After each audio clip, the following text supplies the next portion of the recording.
اعوذ باللہ من الشیطان الرجیم بسم اللہ الرحمن الرحیم۔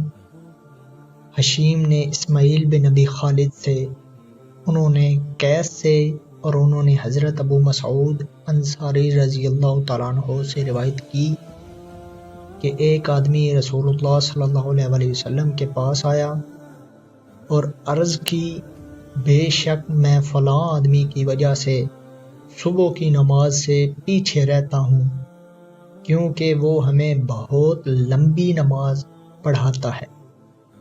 ابو مسعود رضی اللہ تعالیٰ عنہ بیان کرتے ہیں، میں نے نبی اکرم صلی اللہ علیہ وسلم کو کبھی نہیں دیکھا کہ پند و نصیحت کرتے وقت آپ کبھی اس دن سے زیادہ غضبناک ہوئے ہوں۔ آپ صلی اللہ علیہ وسلم نے فرمایا، لوگوں، تم میں سے بعض دوسروں کو نماز سے متنفر کرنے والے ہیں۔